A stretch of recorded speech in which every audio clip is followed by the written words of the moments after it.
Yes, welcome today. I'm assuming that there are people in the classroom there, perhaps, Alma, but I welcome all of you to Zoom. My name is Debbie Mothersbaugh. I'm the Dean of the School of Education Psychology here at Walla Walla University, and I am so excited about this topic. Our department, Education Psychology, has a particular interest in that we also connect with the Blake Center through our SEED Center, which is the Center for Educational Equity and Diversity. We work with the Washington State Department of Education and have been privileged to receive some funds to work on the educational equity issues. Our guests today, I will introduce and read a short biography that's been provided so that you know a little bit about them.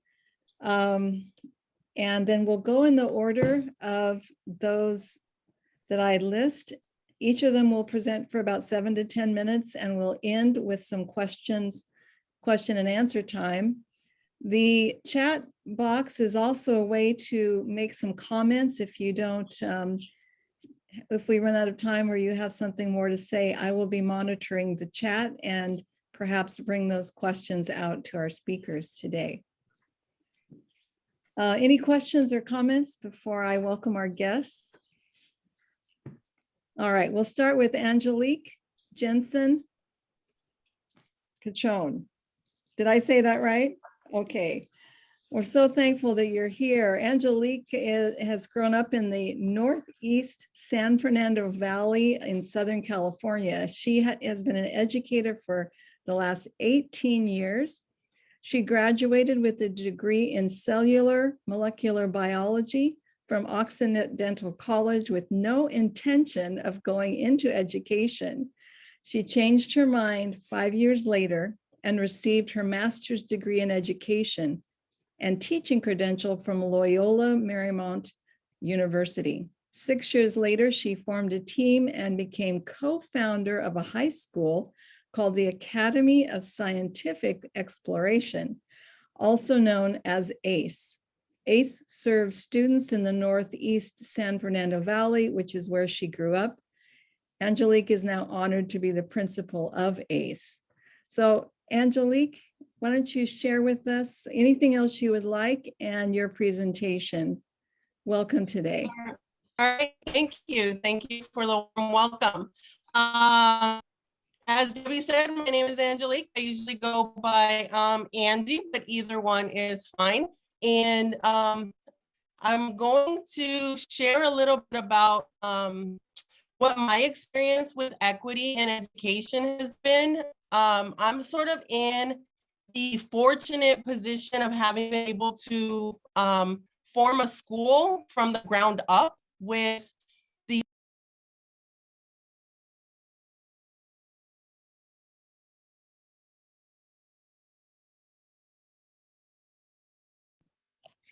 It sounds like we may have lost the audio. I'm not sure who is running the Donald Blake Center Square, I would imagine.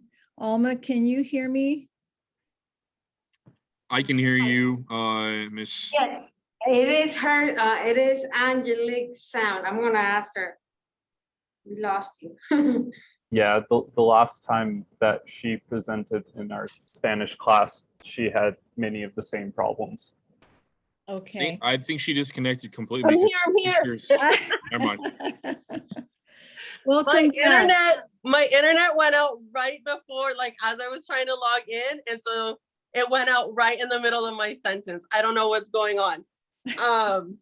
But I'm going to talk about that today in terms of equity in education, because that has been a huge hot button topic with the school closures.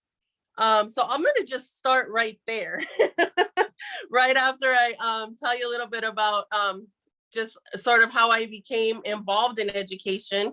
Can you guys hear me okay? Yeah. Yes, ma'am. Okay. And so what I was saying right when I got cut off is that I'm actually in the fortunate position to have been able to form a team and build a school from the ground up, with a focus on equity in education. Part of our vision statement is equitable access, and it was very important for us to have that as one of the core values that we founded our school on. And so I am really, really proud of that. The school is my baby, and I could go on for hours and hours and hours about it. But I did want to just focus a little bit on one section of it, and just the idea of how, especially right now, like equity is such a big topic, and I'm sure you're going to hear from the other speakers about what a hot button issue it is right now. And so I was able, like I said, to form this team and put the school together with a focus on equitable access. And it has sort of transformed the Northeast Fernando Valley, always kind of friendly rivalry of trying to sort of do what's best for the kids and keeping them the focus of all of our decision making. My school is a little bit different in the sense that it is what's called a pilot school within the Los Angeles Unified School District. And not all schools within LAUSD are structured that way. But our governance structure is such that it's teacher-centered and student-focused. So instead of decisions being made necessarily like from the top down, or me now as a principal dictating we're gonna do this like this via this policy, it's really focused on what is best for the students. And all of our decisions are made through that lens. And so sometimes it's not always necessarily like what's best for the teachers. It makes them sometimes a little bit, pushes them a little out of their comfort zones, but it is done with the intention of focusing on what's really best for all of our students. And so one of the big things, which is what we just experienced a little bit right here with the internet, is that equity with just like technology has been such a big focus right now, because like I said, like the school closures, I'm sorry, I'm saying a lot. The school closures have really forced us to take a look at what do students have access to? What do our students really have access to? And the students from that I serve in the Northeast San Fernando Valley, that includes Pacoima, which is one of the poorest cities in the country, and the city of San Fernando and the city of Sylmar. So Sylmar is a little bit more affluent. San Fernando is a little bit in the middle, but Pacoima is one of the poorest. And the school, our students have a poverty rate of, I want to say it's like at 89% right now, and we are like 98% Hispanic. And so just really looking at what are our students like, not having Chromebooks or computers that were provided by their parents, or not having internet that their parents were paying on a regular basis, just not having those things, those simple things that a lot of times other people take for granted, or just really don't even think about. Like a lot of people just don't think about like, oh, I need to buy my child a computer because they just have it already. And so we had to look at a school and as a district actually and figure out, okay, how are we going to provide all of these items for these students so that they have equitable access to an education? They deserve an education the same as everybody else deserves an education. But if you cannot access that, then it's all for naught, because the teachers are teaching to blank screens, nobody's there. And so luckily, like with the district and with our school funds, we were able to provide every student with a Chromebook. and with hotspots that they needed in order to be able to connect and have access to the curriculum and be able to log into class. But I think a big piece that goes along with equity in education is self-advocacy. And I mean that in the sense that there were still, even after many, many, many attempts of getting students Chromebooks and getting them hotspots and getting them all of the equipment that they were going to need to be successful, there were still some students who did not respond, or parents who did not respond to those calls.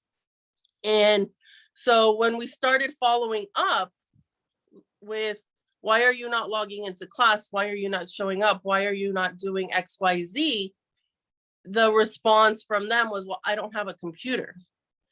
And it was really like, okay, well, but we've called you like a lot,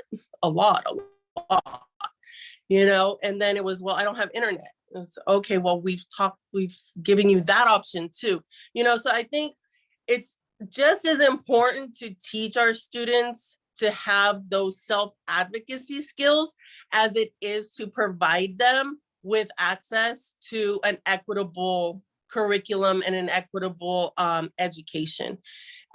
Those two things really go hand in hand. And another thing that I wanted to share about my experience with our students and our community that goes along those same lines is really the idea of resiliency and grit. And I know in education, you hear those are kind of new terms.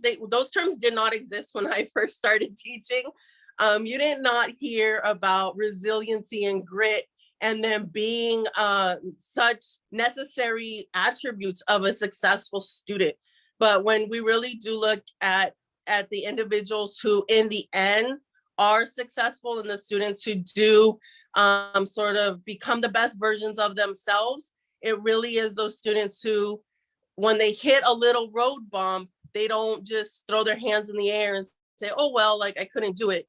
Too bad, like I didn't have a computer. Oh, well, it really is the students who hit the road bump and figure out, okay, how am I going to problem solve this? How am I going to figure out a way to get around this problem, go through this problem, go under this problem, whatever I need to do to get away from this problem, you know? And so I feel like that's another thing that's really important to teach our students. And that's sort of what, luckily, I am able to spend time having my staff focus on, is teaching our students growth mindset, teaching them resiliency and grit and advocating for themselves, all while providing them access to an equitable education. So I feel really fortunate in the position that I am in now as principal. I did not start off as principal. I was a teacher for about 8 years, science teacher. That's where the cellular molecular biology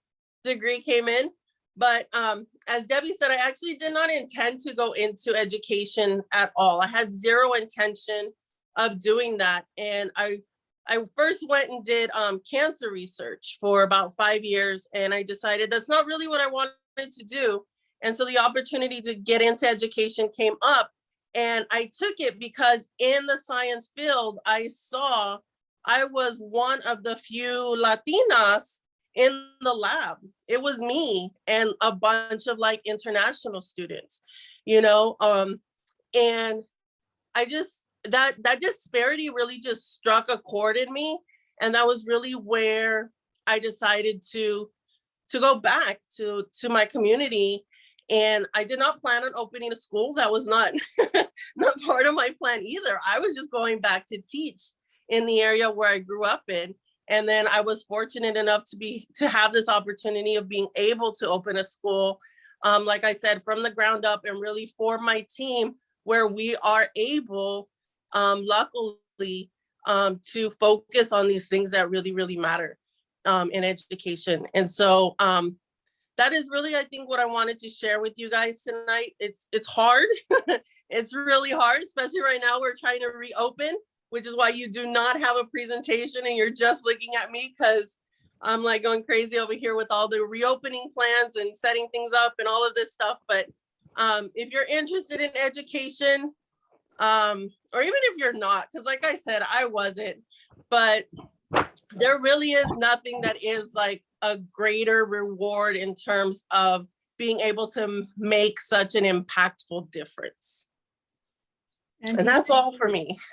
Thank you so much. I would 100% agree. There is no greater impact than teaching, but I'm biased. Me too. We'll come back if there's some questions that come up, either from here on our screen or perhaps Alma, there's some students in your class that have questions later on. We'll save a few minutes at the end for that. Our next speaker is Rebecca Parshall. Did I say that correctly, or Parshall? Yeah, partial. Okay, so her bio shares with us that she is, her career is driven by the belief that race, class, and zip codes should not determine a child's educational opportunities and outcomes. Through her roles working with students, educators, and researchers, she has sought to understand and dismantle the unjust systems that were designed for some children to thrive. After graduating from Walla Walla University with a BA in Humanities, Rebecca joined Teach for America, where she taught high school in South Los Angeles. While teaching, she earned an MA in Special Education from Loyola Marymount University. She continued teaching in another Title I school in Atlanta and then transitioned to coaching teachers and directing special education services within a charter school network. She now convenes cross-sector partners to identify and scale strategies that are supporting Black, Latinx, and low-income students in Metro Atlanta as a doctoral candidate in educational administration and policy at the University of Georgia. Welcome, Rebecca, and the next 7 to 10 minutes are yours. Thank you so much, Debbie. And Angelique, we have connections from LMU and LAUSD, so it's good to see you. I just have a question before we begin. Are we education majors in this class, or what class is this? So the class that Alma is hosting, I imagine, is a language course. Correct. Okay. And we have invited students across campus, including those in our education courses. I do see a couple here, but I think it's a wide spectrum. I'm a history major. Wonderful. Thank you. Thanks for letting me know. Okay, so the reason I ask is because I was going to talk to you today about, and we'll go through this pretty quickly, just kind of some of the history and law and philosophy of why public education and where we are in terms of equity. And my goal is just to kind of level set and make sure that we have a good understanding of where we've been and how that brought us to where we are. And then Jacqueline, who is coming next, who I went to school with at Walla Walla, we'll talk to you about what this means for College Place and Walla Walla. So that's, sorry, y'all, I'm giving you the lecture part. So we're in school together. So these kind of questions were helpful for me as, over the last decade as I've kind of built my career in education to think about what is the purpose of public education? And so folks usually say there's three main things, right? Well, we need educational systems to produce good workers, to strengthen the economy, right? To grow our GDP and make sure that everyone's employed. That's one reason. Another reason is this idea of developing civic-minded young people who, know what it means to vote and know how to engage in their communities. And they have, build some sense of moral responsibility in what it means to, live in a democracy. And then the third reason is oftentimes that to gain upward mobility.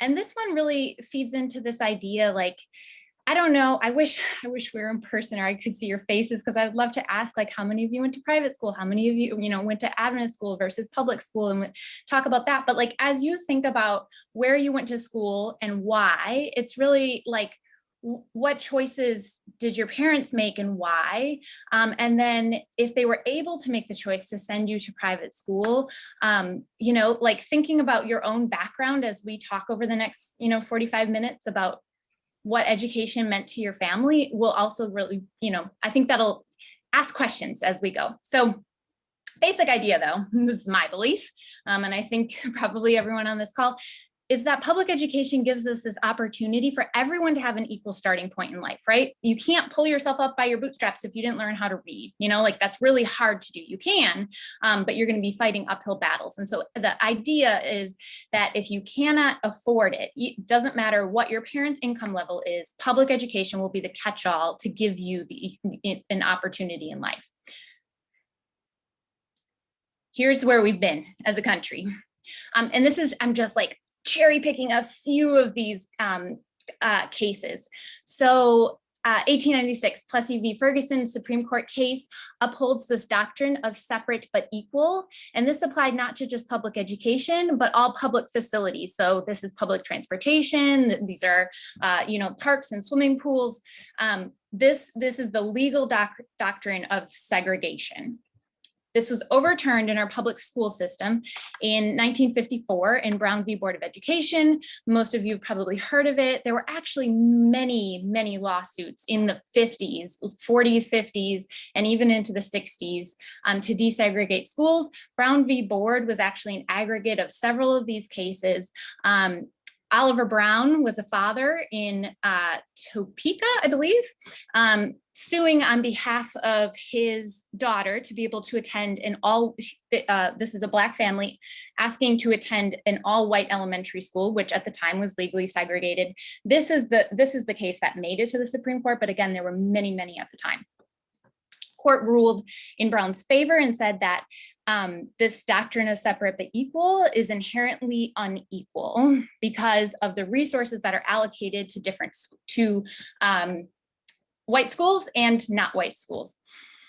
There were actually several Brown rulings. So folks couldn't figure out, well, how do we implement this? So there was a Brown v. Board number 2 that said, y'all aren't doing this fast enough. You aren't doing it correctly enough. It needs to happen.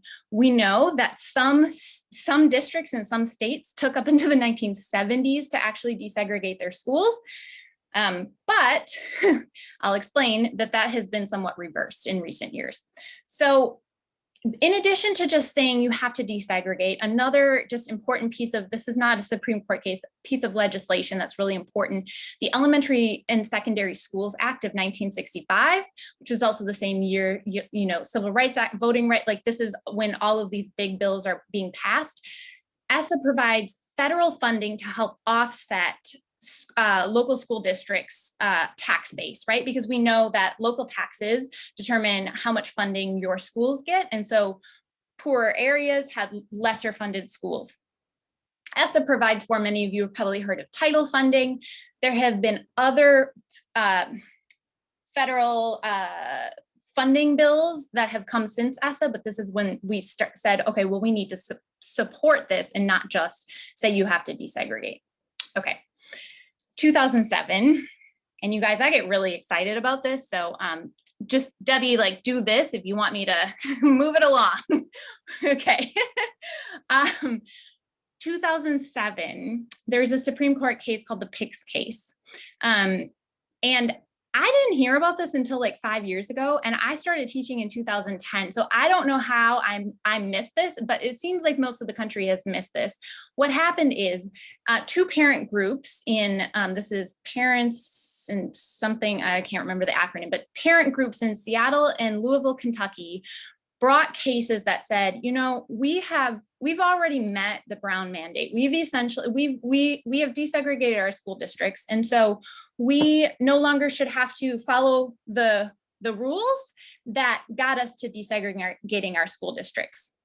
Supreme Court sided with them and said that race should no longer be used as a factor in student assignment policy. Student assignment is where you assign students within any given district. So since 2007, there's been this chilling effect where school districts haven't been using race. Some, only a handful of really bold districts have been using proxies like socioeconomic status, but the default is just neighborhood schools. Wherever you live is where you go to school. And we know that people's housing choices in this country are oftentimes very segregated. And if white parents have a perception that this part of town is better, and if you are not looking at the screen, I have big air quotes, right? This part of town is better, and so these schools are better, and so we're going to move here. And so this has led to where I live in Atlanta, Atlanta Public Schools, the last year that we have data, 2019, there are 18 high schools in Atlanta Public Schools. Guess how many of those 18 high schools had no reportable white students?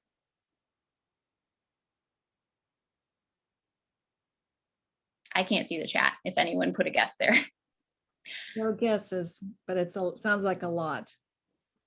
Of the 18 high schools in Atlanta Public Schools, 15 of them had no reportable white students. That doesn't mean that there were 0 white kids. It just means there were not enough to report their subgroup data because it would be identifiable if you looked at the test scores. 15 out of 18. Like this is today. Okay. So this is where we are.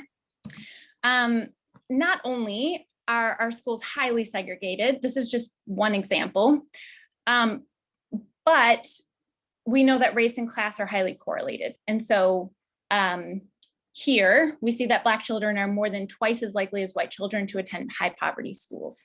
That's part of why this matters. Here's another way in which this matters. This is my last one, I promise. I'm going to explain this graph. This actually just came out of a working paper this week, and I got really excited about it, and so I had to include it. Okay, along the x-axis are the percent of white students within a school district. Along the y are the percent of white voters in that district. So you would expect that your white voters and the percent of white students would follow the trend line, but they don't. What this graph shows us is that if you have 20% of your students being white or 90% of your students being white in a district, still approximately 80 to 90% of your electorate is white, which has massive consequences for those students of color, because it's still the same people making decisions. And so if it's just white voters making decisions, whose resources, whose children, whose assets are they going to protect? And so all that to say, school boards really matter. All right, before I pass it off to Jacqueline, here are 3 questions that I think are really important. Should school funding be adequate or equitable? And this is the legal language that comes up in court cases all the time in school funding lawsuits. Adequate is basically another way of saying equal. So adequate is, we met the bare minimum, everyone got the same amount.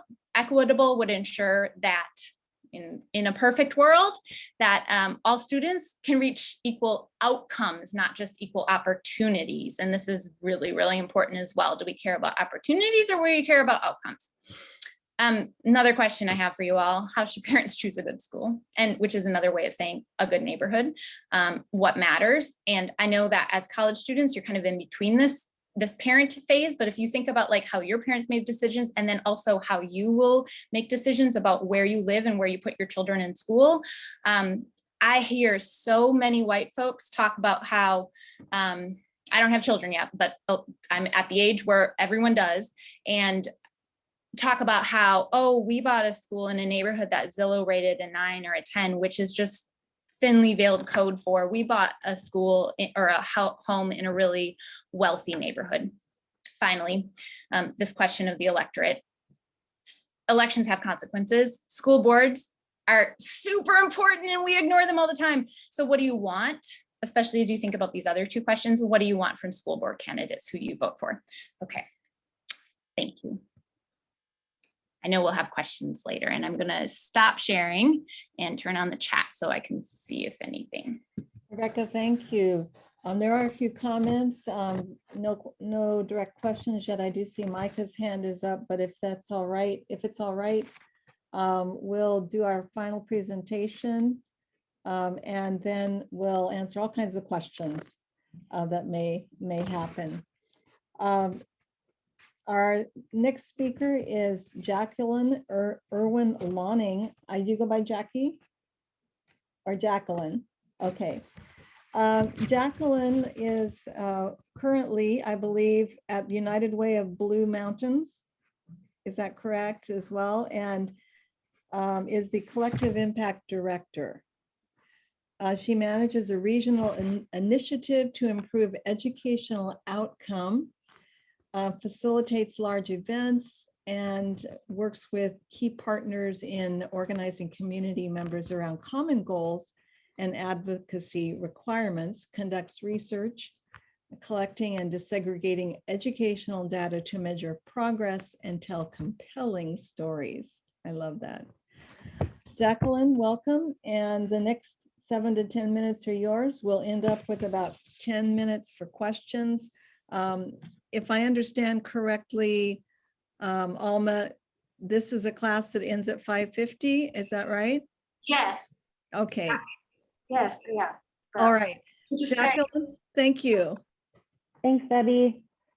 All right, well, if you get the history lecture from Becca, you're getting the data lecture from me. So sorry, getting 2 lectures back to back.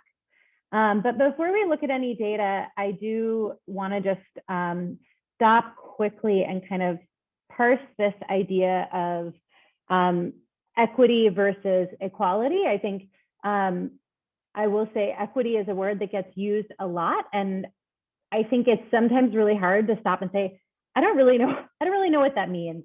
How is that different from equality?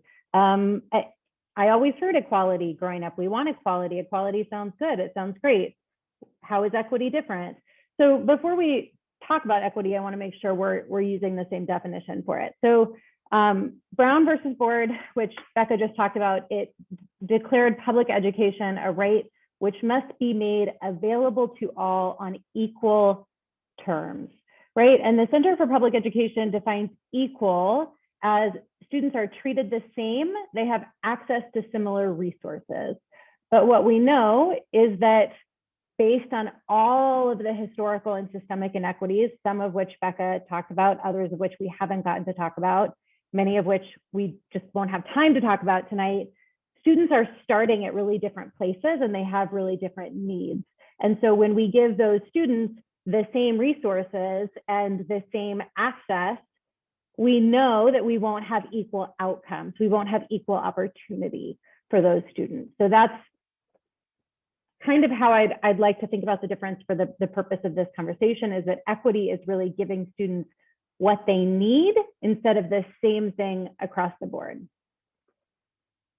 So both Becca and I work on projects that consider what we call the cradle to career continuum. And the cradle to career continuum is just trying to recognize that a student's educational journey really begins at birth, right? It begins, maybe even we could say in the womb, with maternal health care, all of these systems that come into play that shape a child's future and their ability to be successful in this continuum. So across the continuum, we look at a couple, 7 kind of data points that tell us how a student is doing. Are they successful in this continuum? Are they struggling? And that picks up with kindergarten readiness. We then look at kind of how students are reading by about the 3rd grade. If you're an education student, you probably know all of these indicators inside out, backwards and forwards already, but going to cover them anyway. Middle grade math, real important, that a student has achieved math proficiency by the 8th grade. Research ties that to high school completion, post-secondary enrollment, post-secondary completion. We look at high school graduation. We look at post-secondary enrollment.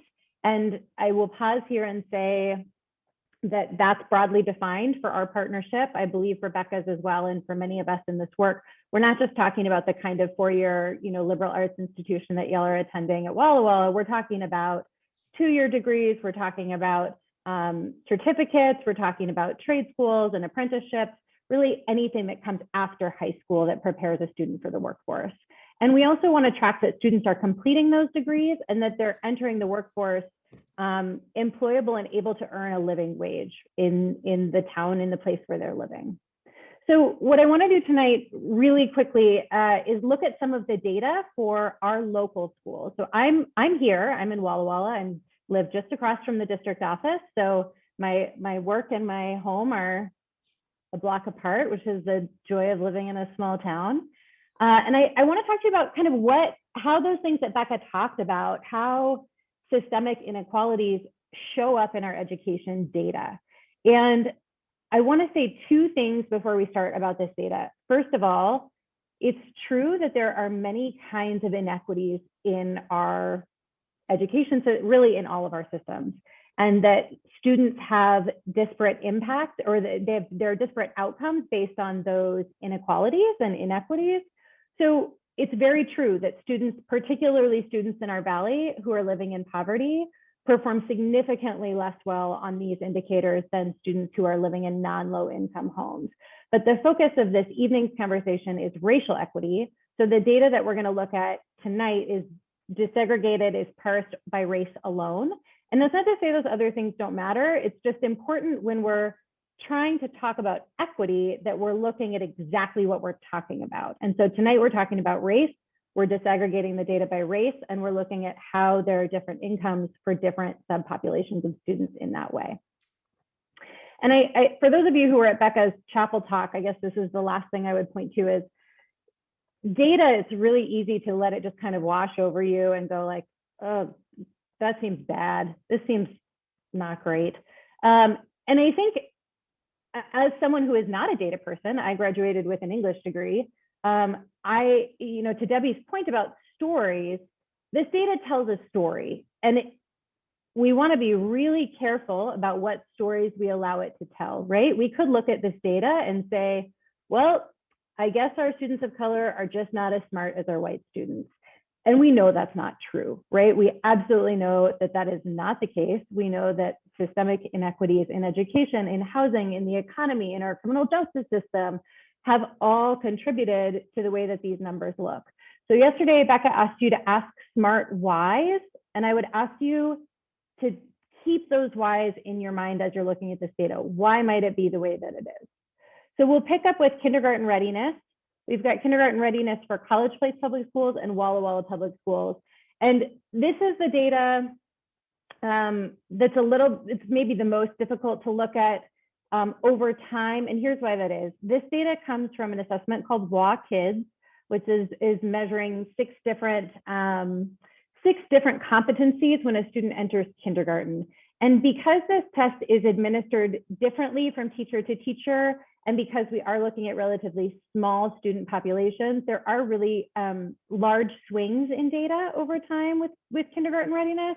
So it can be a little funky looking, this data. For instance, the year it was piloted in College Place Public Schools, 2011, 2012, wow, almost 100% of our students are entering kindergarten ready, and it drops over time. So what I'm going to ask you to look at in many of these data sets is a trend line, right? So what are we seeing over time? What stays the same? And in both College Place and Walla Walla, you will see that what stays the same is that more white students enter kindergarten ready than Hispanic and Latinx students.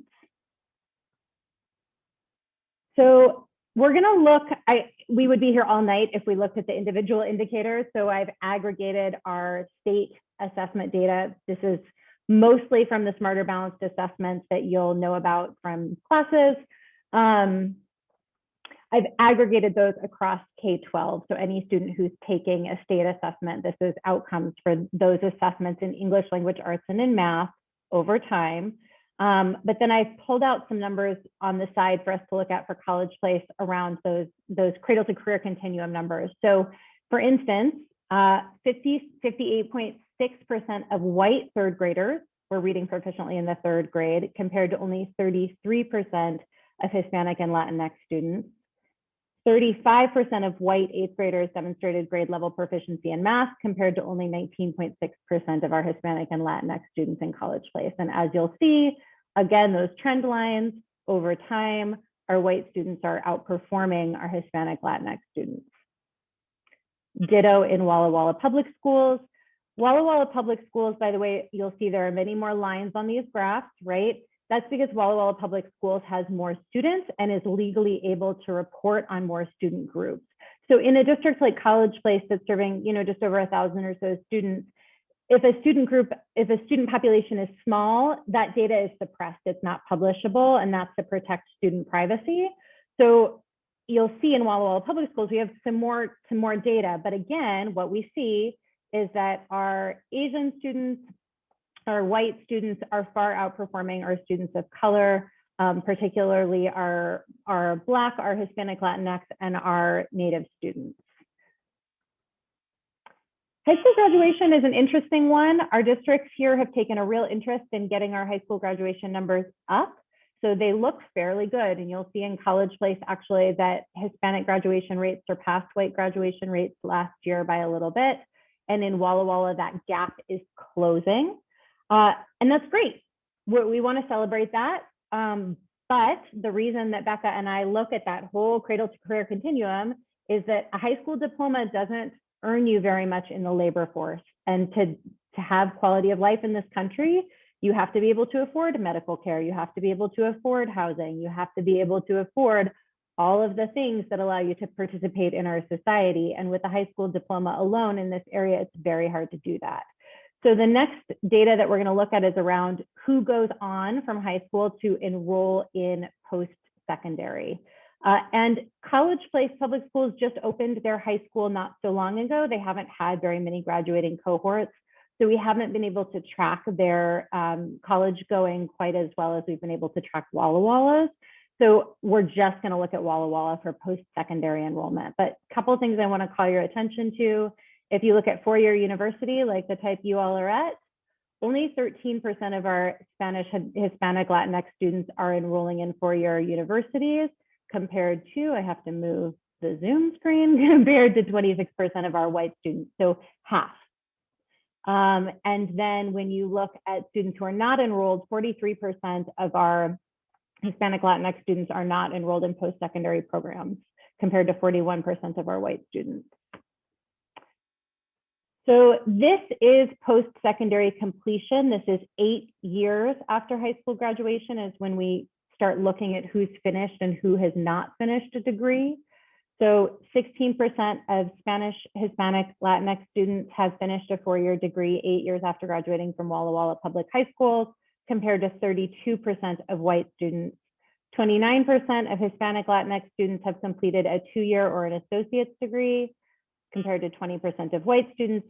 55% of Spanish, Hispanic, Latino students are not completing any degree, compared to 48% of white students. And this is the one that really gets me every time, y'all, is here's Spanish, Hispanic, Latinx students after graduation with a degree. This is years after high school graduation, okay? So if we're looking, blue line is a bachelor's degree for a Latinx student is earning you under $35,000 a year, compared to the same degree for a white student is earning you almost $45,000 a year. And you'll see those disparities in associate's degrees and post-secondary certificates and in high school diplomas, right? You see that in every case, white students with these degrees earn more than their peers who are students of color who have been through the same educational process.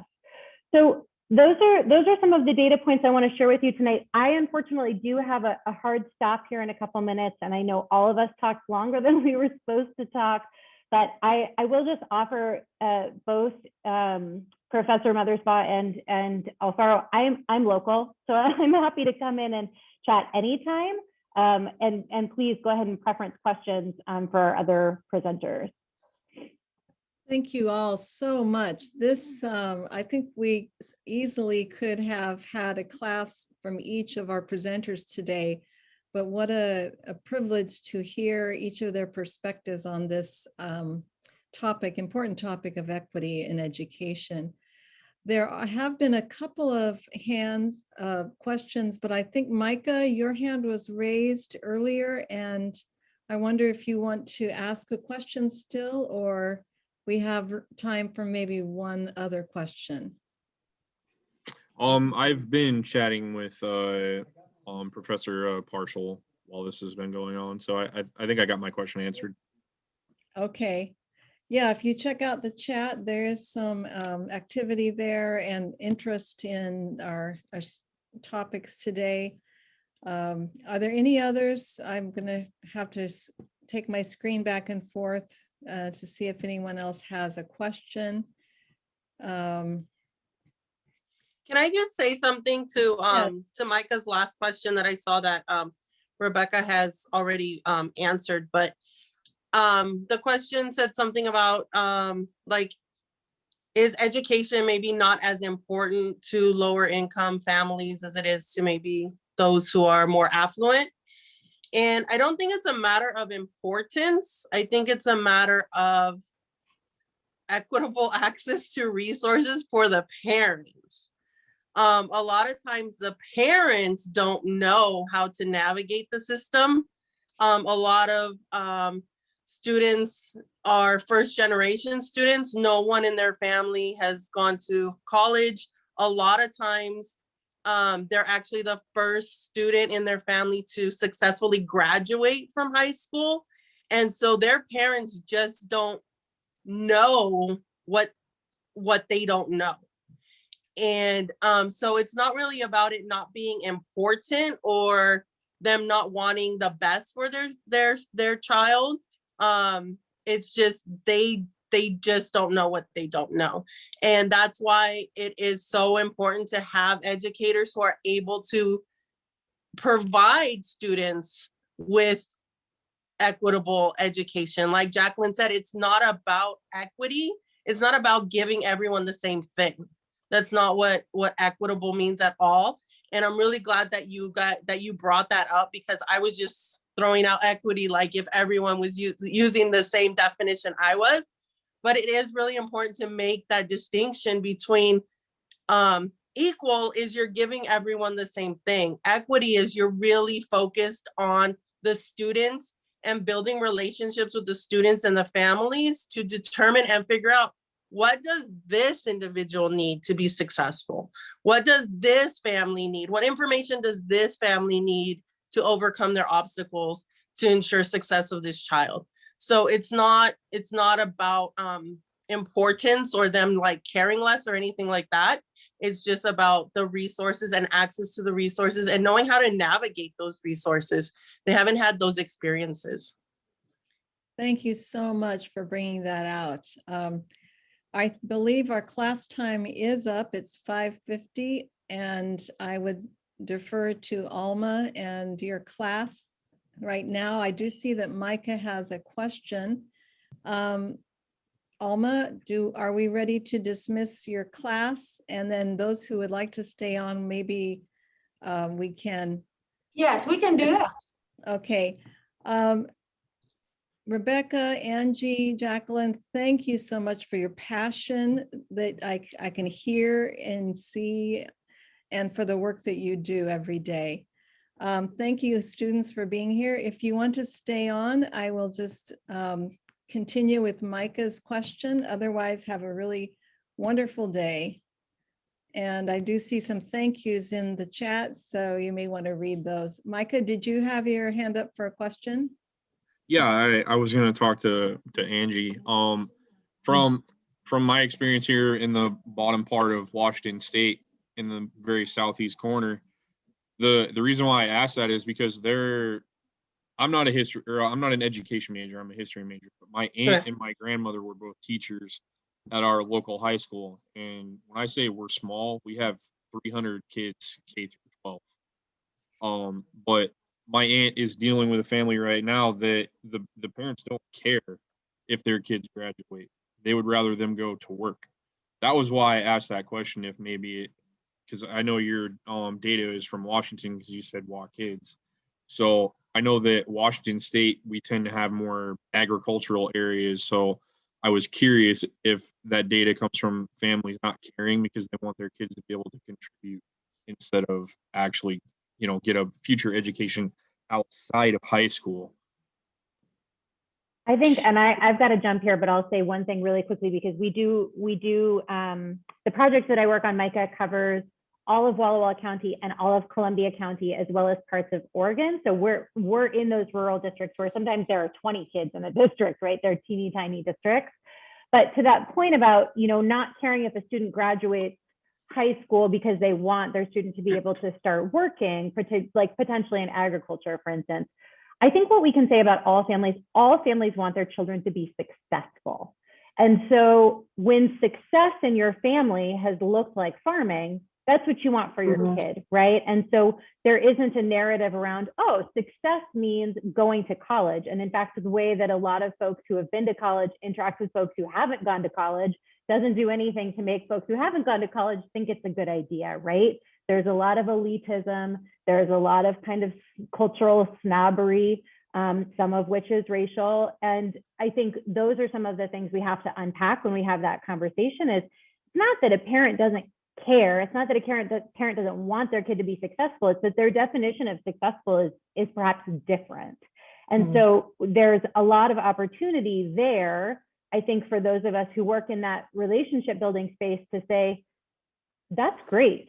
You absolutely have been successful in your business, in your agricultural practices. Awesome. Here's how we see the value of a post-secondary credential or experience.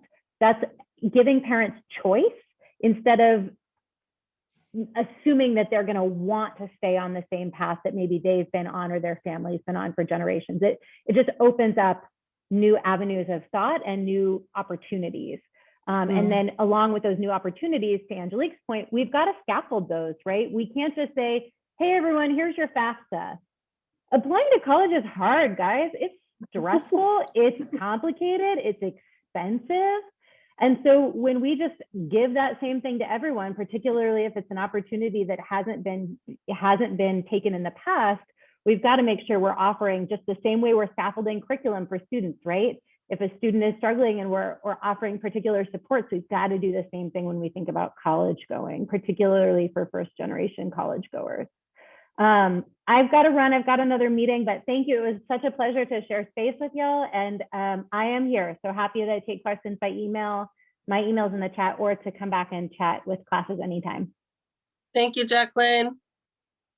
Wonderful. Thank you all. I know someone may have just one more thought. We'll try to finish here in the next 2 or 3 minutes. I think, Angie, that the question might have been directed towards you, but I don't remember if I got that wrong. Do you want to say anything else? No, I was gonna say something pretty similar to what Jacqueline said, actually. In families, there are different definitions of what success means. As educators, our goal is always going to be to sort of push, for the lack of a better term, students into a post-secondary education, because we know what that can yield like long-term for them. But that's not always what a student wants. And sometimes their families don't understand that. So again, I think it comes back to sometimes the families just don't know what their options are. They haven't had somebody else like live outside of what they know. So it's never been talked about or thought about. It's sort of like a dream for someone else. Like maybe that's for them, but not for us, because we're just in a rural town or whatever the case may be. So sometimes it's just, like I said, it kind of wraps up in the phrase, they just don't know what they don't know. Like you can't do something that you can't dream, right? So if they have never thought about it as being an option for them, then they won't have those conversations. And a lot of times the students, even if they want to do something different, they don't really know how to bring that up with their parents, especially if there is sort of like a generational, well, my father was a farmer and his father was a farmer, and it's just, this is what's expected of me, so this is what I'm gonna do. And so why am I gonna go to school if they didn't go to school and they're doing fine? Like, why do I need to go to school? So just having those conversations with them and really just building relationships and making sure that they are, for me in my school, it really is all about helping students become the best version of themselves, whatever that looks like to them. And it's hard for me personally every time around this year when we're doing college acceptances, because of course I want every kid to go to a 4-year college because they're eligible to, they can apply, they can go and do the 4-year degree. And some of them are just, that's not what they want to do, you know? And so it's just about having those conversations with those families. Great, thanks, Angelique. Maybe one last word, Rebecca. I do see Micah. I'm nodding along to everything Jackie and Angelique said.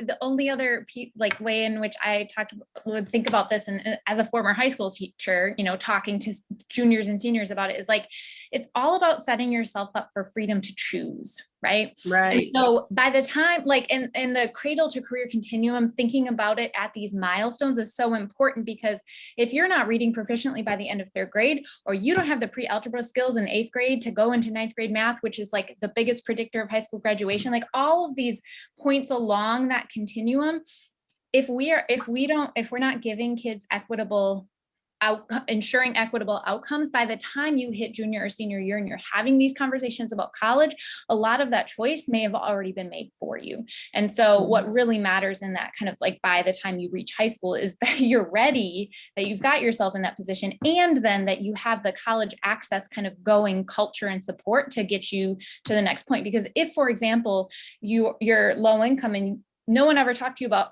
oh, you need to fill out a FAFSA so you can pull down federal aid dollars, and you miss that deadline, you're not going. And so there's just a lot around like, let's set you up so that you can choose. Mm-hmm. Great, thank you so much. Micah, I Yes. see your hand. We have 30 seconds left. Do you have a quick comment? I was just going to ask Angelique, how do you combat the parents that just don't know what they don't know? Oh, for us, it's a fight every year, honestly. I mean, we have kids who get into Berkeley and their parents convince them not to go. We have kids that get into like really top-notch schools and the parents are like, if you stay here, I'll buy you a car, because like their parents are reliant on them to watch their younger siblings or to help them with translation or things like that. So for me personally, it is about educating the parents. We've done parent panels, and we should probably do them more often, but it does start earlier than me though. You know, by the time I get them, they're in 9th grade and their parents have kind of like, their parents are definitely set in their ways, you know, and so the kids are on the way to being set in theirs. And so it really is about educating them about these opportunities later on, and educating them about things like the FAFSA, like Rebecca just said, and the fact that a lot of them think that they're going to end up in like huge debt if they decide to pursue a 4-year degree, when the reality for most of them is they can get a free ride to a lot of different schools. But if no one tells them that earlier, then they don't think about that. And so by the time they're a senior and I'm trying to convince them, no, you can go to Berkeley, look, it's free. Like you got in, like you did the work to get there, like they're offering you this, like you should go. Then it's an honest fight every year to try to make that happen. But I mean, with education, you reach the most that you can reach and do the best that you can do with who you've gotten. I mean, if they choose something else, then that's their version of success, and you just wish them well. Thank you so much. All right, thank you for your participation and have a wonderful day. Thank you. All Nice right. meeting you, Rebecca. Thank you. You too. Go LAUSD.